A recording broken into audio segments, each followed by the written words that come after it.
What's up guys? This is me, Jonas Balvina Patal. So today, for today's vlog, mag-video tayo and itatakal natin yung function ng refrigeration cycle. So let's start. Hi guys, inayos ko lang yung camera and then ngayon, itatakal natin is yung refrigeration system cycle and ipapakita ko yung drawing ko about that and explain ko yung function or yung flow niya.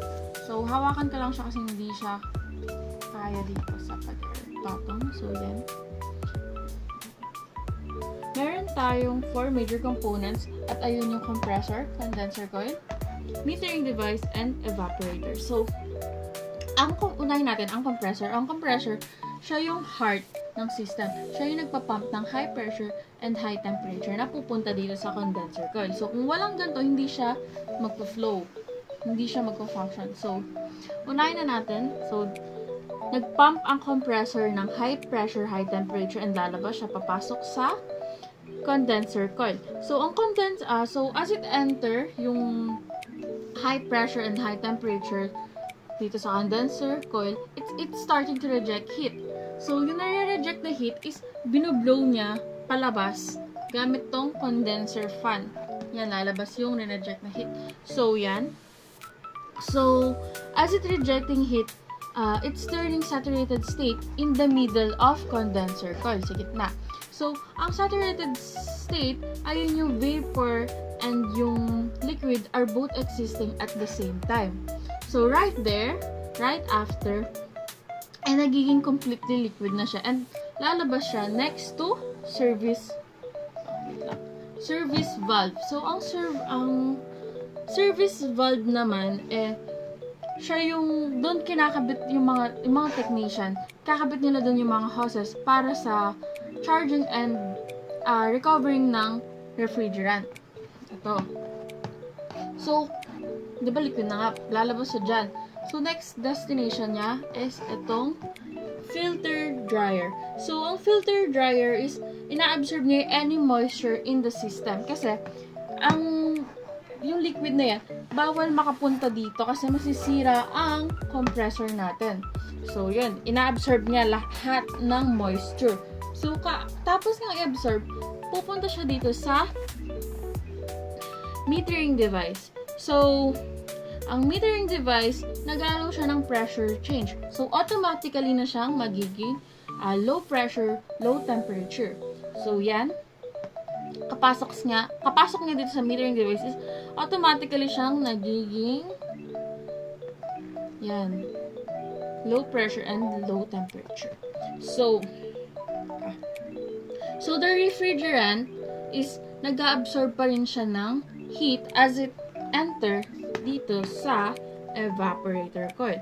So as it absorb enough heat, nagiging saturated state siya in the middle of evaporator coil.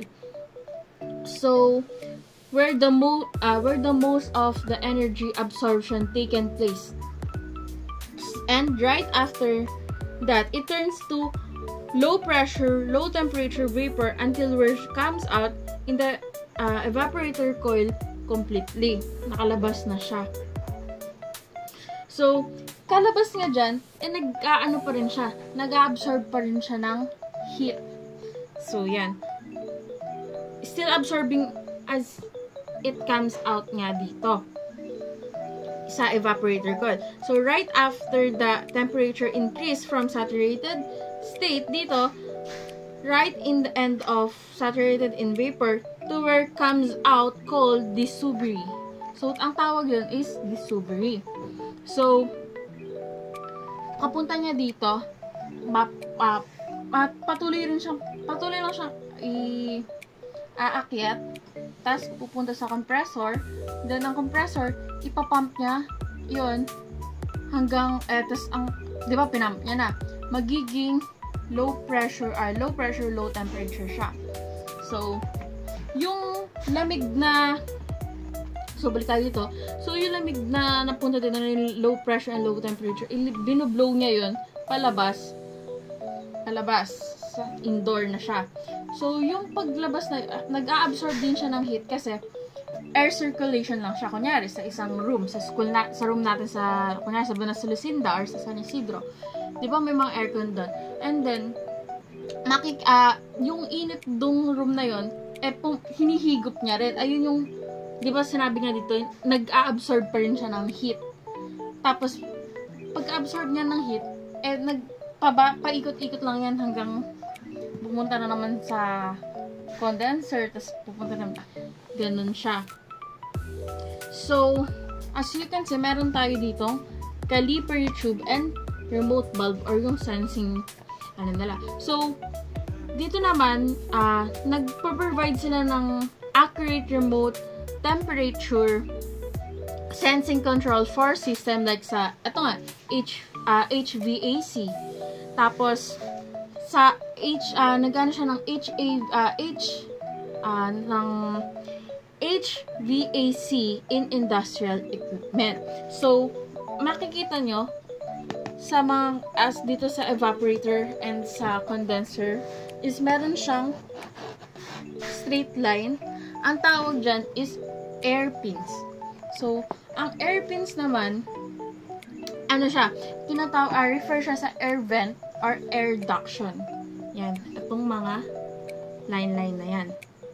So, ang primary function nito is to for this vent is to ensure proper air circulation. Yan, yung sinabi ko sa inyo, yung binubuga na to, nag-absorb din siya ng heat. So, yun. Air circulation to maintain consistent temperature throughout the unit. So, ayun na nga yung function, and then, paulit-ulit na yung cycle niya. So, yun lang. Thank you, guys.